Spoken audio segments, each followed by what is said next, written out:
Dans cette vidéo, je vais vous dire comment vous devez aménager vos journées pour vous libérer du temps afin de l'allouer à l'investissement immobilier que vous souhaitez réaliser.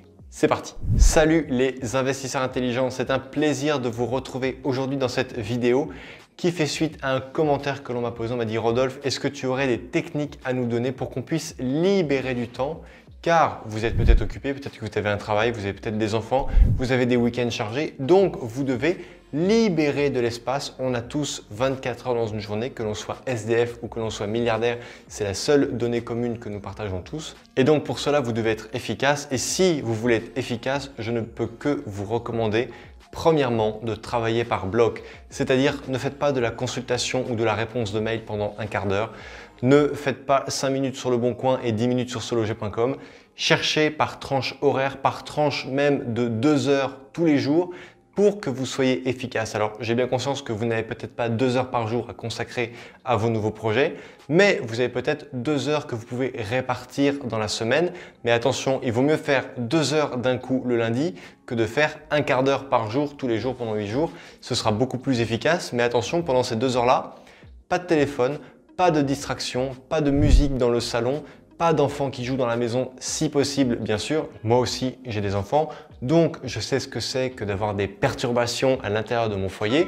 C'est pour ça que le temps que j'y passe, eh bien, c'est soit le soir lorsqu'ils sont couchés, soit le week-end pendant qu'ils font la sieste. Mais en tout cas, c'est un moment qui correspond à un moment tranquille, à un temps calme dans la maison. En tout cas, retenez bien que vous devez consacrer votre temps pour vos nouveaux projets par bloc horaire complet. Deuxièmement, vous devez impérativement réduire le temps que vous passez sur la télévision ou sur Netflix. La meilleure façon d'y arriver, c'est de ne plus avoir de télé chez vous. Autorisez-vous Netflix 1 à 2 soirs par semaine, mais le reste du temps, vous devez allouer vos soirées à travailler, à faire de la lecture, à vous former, à être sur Le Bon Coin, à prospecter, à préparer des emails, à chercher, parce que ce n'est pas quelqu'un d'autre qui va le faire pour vous. Et pendant que vous regardez Netflix, d'accord, ça distrait, c'est amusant, on passe un bon moment, mais vos projets n'avancent pas. Donc vous allez continuer sur la même ligne sans jamais progresser dans le domaine que vous convoitez. Troisième recommandation que je suis extrêmement fier d'avoir su intégrer dans ma vie quotidienne,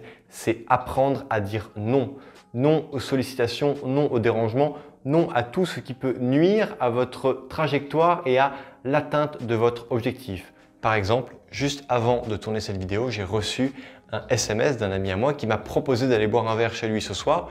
Sauf que ce soir, moi, j'ai prévu d'organiser et de préparer le webinaire mensuel que j'ai avec tous mes élèves chaque mois. Un échange de questions-réponses par rapport à un sujet donné et par rapport à tous leurs doutes et par rapport à tous leurs avancements. Donc, c'est un moment qui est vraiment dédié pour moi avec eux.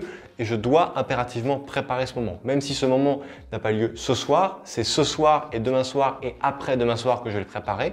Et donc ces 3 moments dans la semaine sont complètement immuables parce que pour moi, ça nourrit des valeurs hautes et je ne veux absolument pas le décaler dans le temps.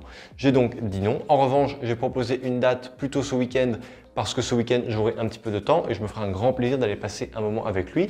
Mais attention, c'est mon agenda qui décide de ma vie et ce n'est pas l'agenda des autres. Faites bien attention à ça parce que si vous avez trop de trous dans votre agenda, je ne dis pas qu'il faut le remplir pour juste le remplir, mais si vous avez des trous dans votre agenda, eh bien, c'est les agendas des autres qui vont remplir les trous de votre agenda.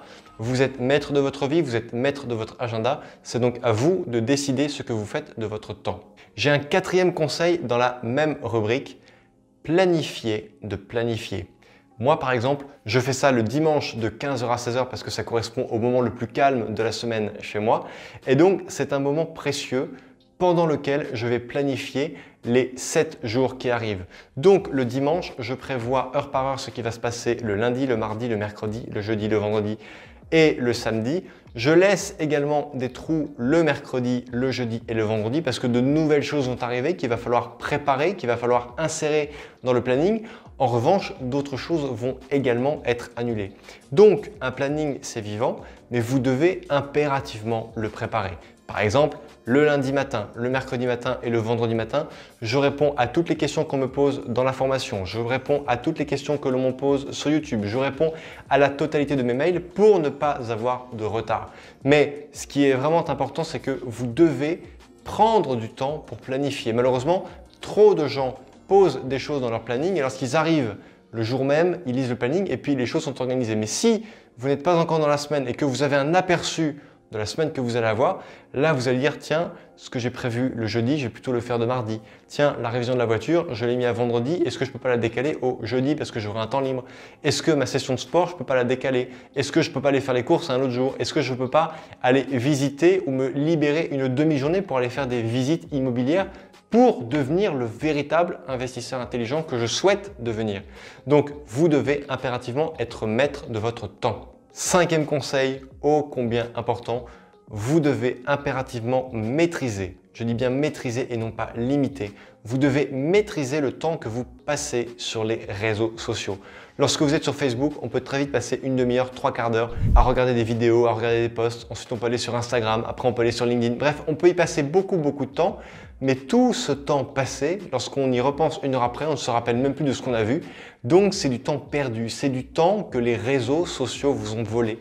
Alors, je ne dis pas qu'il ne faut plus du tout regarder les réseaux sociaux. Moi-même, j'utilise les réseaux sociaux, mais je me limite à 20 minutes par jour. Et donc, pour info, j'utilise un outil qui s'appelle AppBlock, qui est gratuit, qui fonctionne sur Android, sur iOS, bref, sur tous les smartphones, ça fonctionne et ça vous permet de couper Instagram, de couper Facebook au bout de X minutes, X heures d'utilisation par jour. Et lorsque vous allez vous mettre une limite de 30 minutes par jour, par exemple, vous allez voir que cette limite, vous allez au début toujours la dépasser et donc l'application va vous dire attention, dans 5 minutes ça va couper ou alors ça va couper de manière immédiate et vous n'aurez pas le temps d'aller plus loin. Et c'est là que vous allez prendre conscience véritablement du temps que vous passez sur les réseaux sociaux. Donc faites super attention à ça parce que c'est du temps que l'on vous vole et le temps qui est perdu ne sera jamais retrouvé, d'accord? On peut trouver des moyens de devenir riche, de fabriquer de l'argent, de créer de l'argent, de créer de la valeur, mais on n'a pas encore trouvé le moyen de créer du temps. Donc libérez-vous du temps parce que le temps que vous avez sur Terre, c'est une donnée qui n'est malheureusement pas modifiable, qui n'est pas extensible. Vous devez donc décider quelle qualité de temps vous voulez pour vous et pour votre vie. Et enfin, il y a le sixième point. Le sixième point, c'est quoi? C'est de ne pas être faussement occupé. Vous avez des personnes, par exemple, je prends une personne qui est salariée, qui est commerciale. Si vous lui donnez 2 heures pour faire un devis, il va mettre 2 heures pour le faire. Alors que peut-être que s'il avait 5 devis à faire, il pourrait également faire ces 5 devis en 1 heure. Évidemment, ça dépend du devis, ça dépend de la profession, ça dépend de plein de choses. Mais dites-vous une chose, c'est que si vous vous allouez un temps pour exécuter une tâche, posez-vous toujours la question, moi je me la pose tous les jours et hier encore lorsque j'ai préparé ma semaine, je me mettais par exemple 2 heures pour tourner 2 vidéos. Et je me disais Rodolphe, si tu étais super efficace, combien de temps tu mettrais pour tourner justement ces vidéos? Et je me suis dit Rodolphe, s'il est super efficace, en 1 heure il tourne 2 vidéos.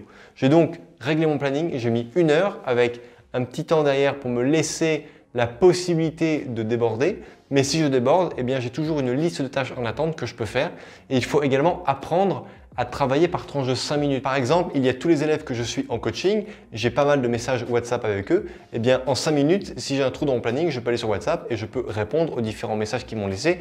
Et au moins, j'avance de manière rapide, j'exécute un travail, j'aide des personnes de l'autre côté de l'application, mais au moins ça avance et il n'y a pas de temps mort. Vous devez donc toujours vous dire, voilà, je me fixe 2 heures pour faire ça, mais si j'étais quelqu'un de super efficace, combien de temps me faudrait-il pour exécuter cette tâche?